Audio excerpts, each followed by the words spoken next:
In this video, I'll be going over everything you need to know about the Autograph card by Wells Fargo and exactly what my credit card strategy was for applying for this card, and if it's something you want to consider to be part of your credit card setup as well. The Wells Fargo Autograph card. This card has no annual fee and comes with a sign-up bonus generally of 20,000 points after $1,500 in minimum spend in the first 3 months. I applied for a limited time bonus offer of 30,000 points after the same spend in that same time frame. In cash, 20,000 points is worth $200 and 30,000 worth $300. Each and every dollar spent earns you 3x on restaurants, dining, travel, transit, popular streaming services, as well as your phone plan spend, and 1x everywhere else. Each of the points that you earn with this card are generally worth around 1% in cash back, yet that's about to change. And it finally changed, because 4+ months ago, I applied and got instantly approved for a Wells Fargo Autograph card, and literally I was trying to make this same video thinking that they were going to introduce these travel partners closer to that time versus now. From a credit card strategy perspective, I've never in my life applied for a card based on a rumor. The rumor was that we're going to introduce these partners, but after so many delays, even me, I was losing faith that it would actually happen anytime in the near future. Imagine me getting this card and then 6 months goes by, then a year, and then like it never happens, especially if this card had an annual fee and more of an overhead cost. It would really be more problematic than not. After I hit the bonus, the points have just been sitting in my account, and I was really considering, should I just redeem them for cash back and just move on with my life?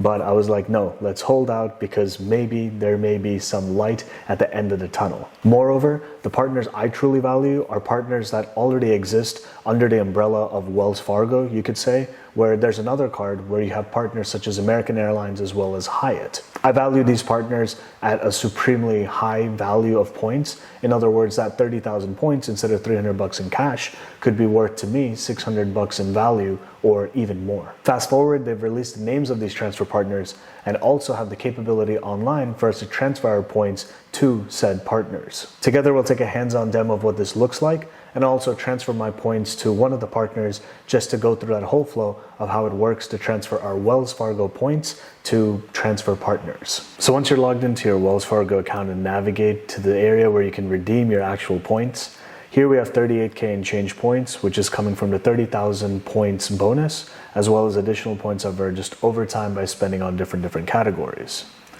And if we look carefully over here, basically we can have different options of how to redeem our points. So from redeeming to your account, to gift cards, to redeem for purchases, pay with rewards, merchandise, they're all like pretty much 1 penny per point. But here we have this new option where we have reward points transfer. Transfer your Wells Fargo points to a participating partner loyalty program to use towards travel. So I'm going to click view options, and over here we can scroll down and pick either one of our options as airlines, where we have Aer Club, where we have 1 point is equal to 1 Avios, Avianca/Life Miles of 1 point equal to 1 Life Miles, British Airways, the same ratio of 1 to 1, and Flying Blue as well. And over here you have hotels, for Choice Hotels, which is specifically 1 point is equal to 2 Choice Privileges points. This is my first time doing this, so let's see. So I'm going to go ahead and link accounts over here. So I already do have a partner account number. I'm going to click enter it in and then click continue. After clicking continue, it's basically loading/linking our account. So it's successfully linked, pretty straightforward. And over here, 1 point is equal to 1 Flying Blue mile, and I'll accept the terms and conditions. But also I'll see, can I just transfer 1 point? That'd be pretty crazy. And here's some T's and C's, agree and continue. The reason this is crazy, there's other credit card issuers, such as Chase, for example, where the minimum is 1,000 points at a time. So this is really surprising to me. So I'd be surprised if it goes through. So I'll click submit. Your transfer request is being processed. We'll notify you by email when your request is complete.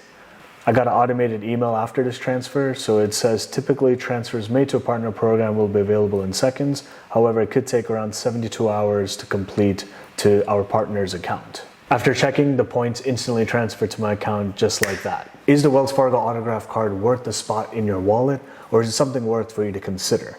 Here's what I think. All else equal, having no annual fee, this card is kind of one of those where you can get a quick bonus and just kind of hold on to it, with no real ramifications after the fact. The earn categories are pretty fantastic. I would say the value add though of actually applying or wanting to have this card just in case is really going to come down to the benefits. And right before the benefits, in the first 12 months when you do apply and get approved for this card, you have the option of 0% intro APR for 12 months if this is something that matters for you. As the years have progressed, cellular telephone protection, cell phone protection for short, basically has been more common amongst these no annual fee cards. And so here with the Wells Fargo Autograph, you get up to $600 of cell phone protection against damage or theft, and you're subject to a $25 deductible if you file a claim this way. So this is one of those benefits that you're gonna get in general, which could be worth it to you versus not with another card which may have a high earning structure, but when it comes to this type of simple yet crucial benefit, it could have more value than not. And apart from that, I would say roadside dispatch.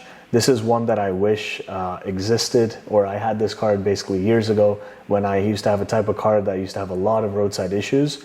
And so this could save you, for example, saving you on AAA, paying that each and every year, such that you're saving around $80 or more per year. If you're going to use that service anyhow, this card gives it to you for quote unquote free. AAA prices vary over different geographies within the US, and so it just depends on what tier of plan. This is basically going to give you that basic, hey, you can tow your car up to 5 miles, you can get a refill on your gas and items like this, but it's super basic, but when you need it, you definitely need it. And taking a quick look over here, it says a comparison of your no annual fee credit cards. This is a very cherry-picked comparison, so this is not something I'd endorse personally from my side, but at the same time, what it gives is kind of a high level of, okay, hey, how does the Wells Fargo Autograph stack against the likes of, let's say, the Capital One, Venture One, Amex's Everyday Card, etc. So basically, the big call out here is, hey, look at your bonus categories. You're getting so much more than all these other cards, for example, in this simple table.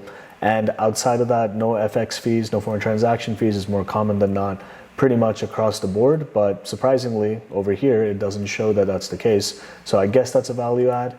But on top of that, the cell phone protection, as we talked about earlier, items like this. Overall, having no annual fee, but also the capability to transfer these points to these partners, as well as maybe even more partners if they expand to more down the line, is where I think the value really truly comes from. Also, super quick, what I learned is that if you have a cashback earning card by Wells Fargo and you have the Autograph card, which is this card, or you have the Autograph Journey card, which is basically this card with a $95 annual fee, which they're two separate products, but both products, you have the capability to transfer your points to travel partners.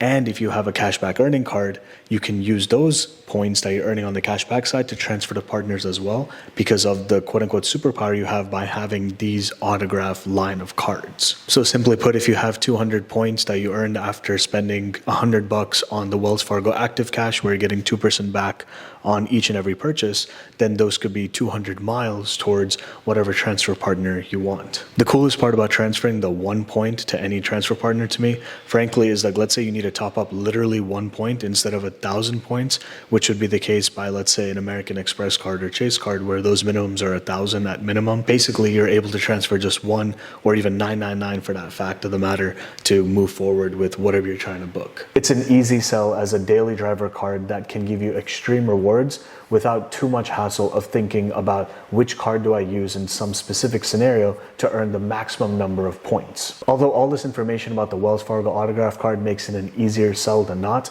there's another no annual fee credit card by Wells Fargo, which is not just my favorite card under their umbrella, but literally in the whole credit card industry. I'll leave that video over here, and I'll see you there.